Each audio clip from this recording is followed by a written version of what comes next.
నమస్తే, welcome to I dream. నేను లక్ష్మి దుర్గా. మరికొన్ని నెలల్లోనే ఏపీలో ఎలక్షన్స్ జరగబోతున్న నేపథ్యంలో అన్ని పార్టీలు కూడా దానికి తగ్గట్టుగా సమాయత్తమవుతున్నాయి. మరోవైపు పార్టీలోకి అంటే ఎవరికి వారు పార్టీలో చేరికలు త్వరగా ఉండబోతున్నాయి, అంటే భారీ సంఖ్యలో ఉండబోతున్నాయి అంటే కొంతమంది మాట్లాడుతున్న పరిస్థితి. ఈ విషయంలో మనం చూసుకుంటే కనుక ఆ టీడీపీకి సంబంధించి అచ్చెన్నాయుడు కొన్ని కామెంట్స్ చేశారు. త్వరలో వైసీపీ నుంచి భారీగా నేతలు బయటకు రాబోతున్నారు, తమకు ఫోన్లు చేస్తున్నారని ఆయన చెప్తున్నారు. మరోవైపు భీమవరం జనసేనలోని వార్డ్ మెంబర్స్, జనసేనకు సంబంధించిన వార్డ్ మెంబర్స్ కొంతమంది వైసీపీలో చేరారు.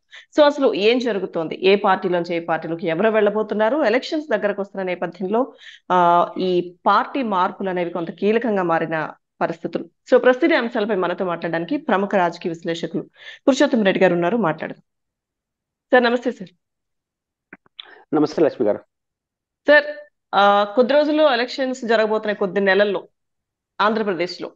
సో ఇప్పుడు ఆ జనసేన నుంచి కొంతమంది కీలక నేతలు, ముఖ్యంగా అది కూడా భీమవరంలో ఎమ్మెల్యే సమక్షంలో వైసీపీలోకి వెళ్ళడం జరిగింది. మరోవైపు ఏమో టీడీపీ రాష్ట్ర అధ్యక్షుడు అచ్చెన్నాయుడు గారు వైసీపీ నుంచి కీలక నేతలు తమతో టచ్ లో ఉన్నారని, ఫోన్లు చేస్తున్నారని, పార్టీ మారడానికి వాళ్ళు సిద్ధంగా ఉన్నారంటూ ఆయన చెప్తున్నారు. సార్, ఎలక్షన్స్ దగ్గర పడుతున్న సమయంలో మరి ఇటువంటి చేరికలు, పార్టీ మార్పులు ఎంత మేరకు ప్రతికూల ప్రభావం చూపిస్తాయి సార్? సంక్రాంతి వరకు వైసీపీ నుంచి ఇంకొంతమంది రాజీనామా చేస్తారు. మన రామకృష్ణారెడ్డి గారు చేశారు, ఈరోజు దాడి వీరభద్రరావు గారు చేశారు. ఎవరు చేస్తున్నారు? వీళ్ళందరూ ఈ ఎమ్మెల్యే సీట్లు ఆశించి ఎమ్మెల్యే సీటు పోగొట్టుకున్న వాళ్ళందరూ రాజీనామా చేస్తున్నారు. కొంతమంది అడ్జస్ట్ అయిపోతారు. మనకి ఇదే పార్టీ, జగన్ గారు మళ్ళీ వస్తే ఇంకో రూపంలో మమ్మల్ని అడ్జస్ట్ చేస్తారని నమ్మే వాళ్ళు ఇక్కడే ఉండి భవిష్యత్తు చూసుకున్న వాళ్ళు ఉంటారు. ఇది కుదరదులే అనుకునే వాళ్ళు వెళ్తారు. రామకృష్ణారెడ్డి గారు వెళ్ళారు, ఈ రోజు దాడి వీరభద్రరావు వెళ్ళారు. ఇట్లాంటి ఇంకొంతమంది కూడా, అంటే సంక్రాంతి లోపల ఎందుకు అంటున్నారంటే ఈ లోపల జగన్ గారు ఫైనలైజ్ చేసేట్టుగా ఉన్నాడు. ఫైనలైజ్ చేసేటప్పుడు తెలిసిపోతుంది కదా ఎవరికి సీట్ వస్తుంది, ఎవరికి సీట్ రాదని. సీట్ రాని వాళ్ళు ఇక్కడ వద్దనుకునే వాళ్ళు వెళ్ళిపోతారు. వాళ్ళందరూ తెలుగుదేశం చేరతారా, శర్మిలా గారి పార్టీలో చేరతారా, కాలం నిర్ణయించాలి. కానీ సంక్రాంతి నుంచి తెలుగుదేశం వాళ్ళు రాజీనామా చేస్తారు. సంక్రాంతి తర్వాత తెలుగుదేశం స్టార్ట్ అవుతుంది పండగ. ఇప్పుడు ఎందుకంటే సంక్రాంతి తర్వాత జనసేనకి ఎన్ని సీట్లు ఇవ్వాలి, బీజేపీ వస్తే వాళ్ళకి ఎన్ని సీట్లు ఇవ్వాలి, సిపిఐ వాళ్ళు వస్తున్నారు వాళ్ళకి వీళ్ళు సీట్లు ఇవ్వాలిగా, ఒకటి రెండు 30-40 ఇద్దరికి ఇస్తే ఆ 30-40 సీట్లు ఎవరైతే తెలుగుదేశం పార్టీ వాళ్ళు ఇన్ని రోజుల పాటు ఆశించారో వాళ్ళు వదిలేస్తారా? వాళ్ళు స్టార్ట్ చేస్తారు కదా. జగన్ గారికి ఒకే సమస్య, 175 వాళ్ళు పోటీ చేస్తున్నారు కాబట్టి తన నియోజకవర్గం, తన పార్టీలోనే ఎక్స్కి పోతే వై బాధపడతాడు. ఇప్పుడు తెలుగుదేశం పార్టీలో ఎక్స్ వై కాదు, మొత్తం X to A to Z ఇవ్వడు ఒక 30 నియోజకవర్గాల్లో. ఎందుకంటే జనసేనకి ఇచ్చేసిన తర్వాత తెలుగుదేశం అంటాడు. వాళ్ళ పరిస్థితి ఏంటి? జగన్మోహన్ రెడ్డి గారి పార్టీలో ఉంటే నాకు నచ్చినోడు ఎమ్మెల్యే అయినా నాకు ఇంకో రూట్ చూపిస్తాడు జగన్. కానీ జనసేన వాడు పార్టీలో ఎమ్మెల్యే అయిపోతే వాడు పార్టీని చూసుకుంటాడు, నిన్ను కూడా చూసుకుంటాడు. ఇట్లాంటి వైరుధ్యాలు వస్తాయి. కాబట్టి సంక్రాంతి తర్వాత తెలుగుదేశం పార్టీ రాజీనామాల పండుగ స్టార్ట్ అవుతుంది. కాబట్టి అచ్చెన్నాయుడు గారికి సంక్రాంతి వరకు హ్యాపీ. ఎందుకంటే చంద్రబాబు ఇంకా స్టార్ట్ చేయలే ప్రోగ్రామ్. ఎవరికి రెండు రకాల సమస్య, సీట్ల అడ్జస్ట్మెంట్ లో పోతారు. మిగతా చోట్ల జగన్ గారి లాగా ఒక సమస్య ఉంటుంది కదా, ఒక చోట 2-3 రాసిన చోట సీట్ ఇపోతే ఆడాపోతారు. ఇట్లాంటివన్నీ వస్తాయి. కాబట్టి జగన్ గారికి ఒక సమస్య అయితే ఆయనకి 2 సమస్యలు సీట్ల విషయంలో. కాబట్టి వీళ్ళు ఎవరు ఏ పార్టీలో చేరతారు, ఎవరే పార్టీలో చేరతారంటే ఎన్నికల ముందు ఏ పార్టీ ఊపులో ఉంటే ఆ పార్టీ చేరే ప్రయత్నం చేస్తారు. అక్కడ వీలు కాకపోతే ఇంకో రాజకీయ పార్టీ చూసుకుంటారు. కాబట్టి ఇప్పుడు మారుతున్న రాజకీయాల్లో అభ్యర్థులందరూ కూడా ఏదో పార్టీ మీద కోపంతోనో ప్రజల మీద ప్రేమ అట్లే చెప్తారు, ప్రజల ప్రేమ అవన్నీ చెప్తారు. కానీ వాళ్ళందరూ తమ వ్యక్తిగత ప్రయోజనాల కోసం వెళ్తున్న వాళ్ళు తప్ప ఇంకోటి కాదు. ఆ వ్యక్తిగత వెళ్ళే ప్రయోజనాల వాళ్ళు కూడా పెద్ద ఎత్తున ఇప్పుడు జగన్మోహన్ రెడ్డి గారు ఇప్పటికి 10-11 నియోజకవర్గాల్లో మార్పులు చేర్పులు చేశారు అధికారికంగా. అనధికారికంగా 40-50 అంటున్నారు. ఇట్లాంటి దశలో ఎమ్మెల్యేలు ఒక స్థాయిలో, ఒక జర్నలిస్ట్ గా మీరు కూడా గతాన్ని పరిశీలిస్తే, ఒక ఎమ్మెల్యేకి సీట్ రాకపోతే ఆ ఎమ్మెల్యేకి సంబంధించినటువంటి క్యాడరు ఈ కిరసనాలు పోసుకోవడం, పెట్రోల్ తగలబెట్టుకోవడం, నానా కంపు చేస్తారు, ఆఫీసులు తగలబెట్టడం గతంలో చూసాం మనం. ఇంత జరుగుతున్నా 40 మంది తీసేస్తారు, 50 మంది చేస్తున్నా ఒక కార్యకర్త కూడా వచ్చి ఇదిలోకి రావట్లేదు. ఎందుకని? జగన్ గారు కరెక్ట్ అనా, లేదా ఈ ఎమ్మెల్యేల పట్ల వాళ్ళకి పాజిటివ్నెస్ లేదన్న? ఇప్పుడు ఈ కార్యకర్తల సంతోషిస్తున్నారుగా, అంటే మాకు ఎమ్మెల్యేని మారిస్తే మంచిదనే అభిప్రాయంతో కార్యకర్తలు ఉన్నారు కాబట్టి రావట్లేదు. అప్పుడు జగన్ గారి డెసిషన్ 90% కరెక్టే కదా, ఒక 10% అటు ఇటు కావచ్చు. కానీ చంద్రబాబు గారు అట్లే ఉంటారా, రేపు గొడవ పెట్టి బయటకు వస్తారా చూడాలి. కాబట్టి జగన్ గారి కన్నా ఎక్కువ తెలుగుదేశం పార్టీలో ఈ ఎమ్మెల్యేల గొడవ మొదలవుతుంది. అప్పుడు అచ్చెన్నాయుడు గారు ఏం మాట్లాడతారో చూడాలి. సార్, అప్పుడు ఒకవేళ మీరు అన్నట్టుగా ఎలాగూ అసంతృప్తులు టికెట్లు అనౌన్స్ చేసిన తర్వాత అన్ని పార్టీల్లో ఉంటారు. సో అప్పుడు వాళ్ళకి ఆప్షన్ ఏముంటుంది సార్? అంటే వేరే పార్టీలోకి వెళ్ళడానికి ఇంకా వైసీపీకి వచ్చే అవకాశం అయితే వాళ్ళకి ఉండదు కదా మారాలనుకున్నా. అంటే ఒకటి ఉంటుంది అక్కడ భవిష్యత్తు లేదన్నా ఇప్పుడు తెలుగుదేశం వైసీపీలో భవిష్యత్తు లేకుండా తెలుగుదేశంలో మంచి భవిష్యత్తు ఇస్తారని చంద్రబాబు నాయుడు నమ్మి వీళ్ళు పోయినారని కొంతమంది పోవచ్చు కదా.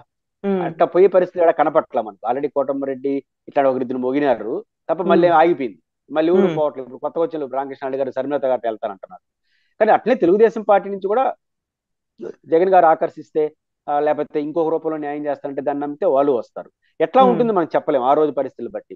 వాళ్ళ భవిష్యత్తు ఎలా ఉంటుంది లేదా అక్కడే అడ్జస్ట్ అవుతారా. ఏ రాజకీయం బెటర్ అవుతుందంటే వైసీపీలో ఇష్టం లేనివాడికి తెలుగుదేశం బెస్ట్ ఆప్షన్ అవుతుంది, తెలుగుదేశం ఇష్టం వైసీపీ బెస్ట్ ఆప్షన్ అవుతుంది. ఈ రెండు కుదరని వాళ్ళు కాంగ్రెస్ ఇంకోటో చూసుకుంటారు, రాజకీయాల్లో ఉమ్, ఉండాలి కాబట్టి. కాబట్టి ఉమ్, ఏది బెస్ట్ ఆప్షన్ అవుతుంది ఎలా ఉంటుందని ఎన్నికల తర్వాత ఎవరు ఎంతమంది బయటకు వచ్చేస్తారు, వాళ్ళతో ఈ పార్టీ నాయకులు ఎట్లా డీల్ చేస్తారు, ఉమ్. ఇవన్నీ కూడా ఆధారపడి ఉంటాయి. ఓకే సార్, ఇప్పుడు అంటే ఎవరు ఏ పార్టీలో ఉంటారు, ఎవరు మారుతారు, టికెట్ల విషయం ఒక కొలిక్కి వచ్చే సమయానికి ఎంతమంది ఉంటారు అనేది అదొక చర్చ అయితే ఇప్పటివరకు మనం అది మాట్లాడుకున్నాం. ఇంకోవైపు ఏదైతే నారా భువనేశ్వర్ గారు స్టార్ట్ చేసిన నిజం గెలవాలి యాత్రతో కొద్ది రోజులు ఆవిడ జనాల్లోకి వెళ్ళారు. ఆ చంద్రబాబు అరెస్ట్ ని తట్టుకోలేక ఎవరైతే చనిపోయారని వాళ్ళు చెప్తున్నారో, సో వాళ్ళని పరామర్శించారు. ఇప్పుడు మళ్ళీ ఆ యాత్ర స్టార్ట్ చేయబోతున్నారు సార్. ఆ మూడున 3వ తారీఖు, 4వ తారీఖు, 5వ తారీఖు విశాఖ, అలాగే విజయనగరం, శ్రీకాకుళం వీటిలో ఆవిడ పర్యటించిపోయి మళ్ళీ వాళ్ళని పరామర్శించడం, వాళ్ళకి చెక్కులు ఇవ్వడం, ఇటు ఈ యాత్ర మళ్ళీ మొదలు కాబోతుంది. ఏం సార్, ఏం చెప్పాలనుకుంటున్నారు మళ్ళీ మరోసారి యాత్ర ద్వారా వచ్చి? ఇప్పుడు ఏ పేరు పెడతారో తెలియదు. నిజం గెలవాలని పోతారా చంద్రబాబు గెలవాలని పోతుందా నాకు తెలియదు ఆమె.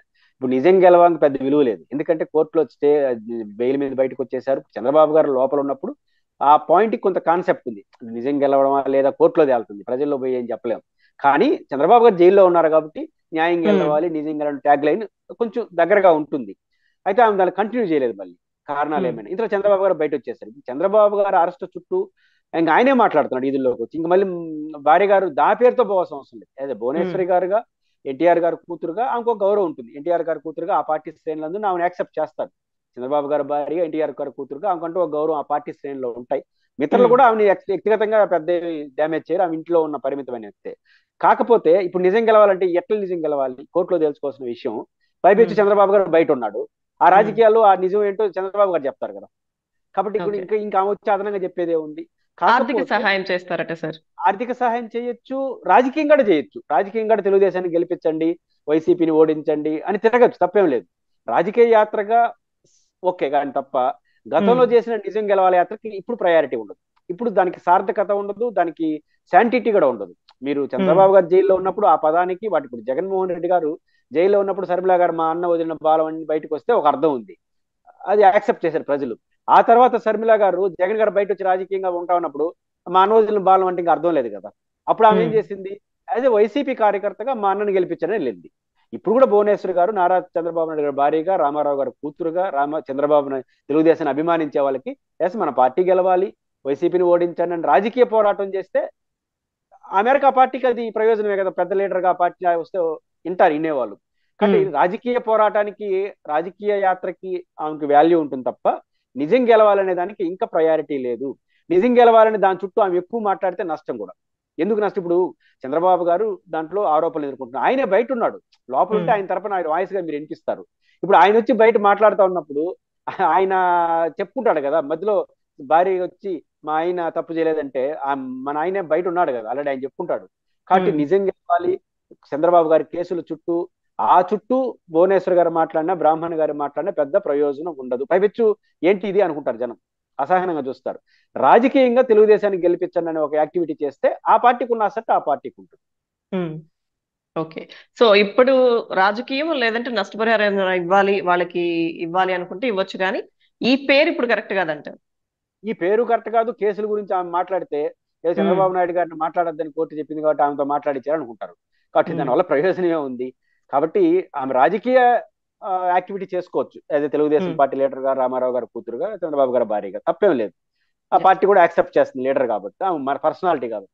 కానీ ఈ కేసుల చుట్టూ గతంలో ఏదైతే నిజం గెలదో ఆ మాటకి ఈ రోజు శాంటిటీ లేదు, వాల్యూ కూడా లేదు. ప్రజలు దాన్ని మర్చిపోయారు. ఏదైనా ఉంటే చంద్రబాబు గారు ఆ సంగతి చూసుకుంటాడు. Yes. Thank you sir, thank you so much.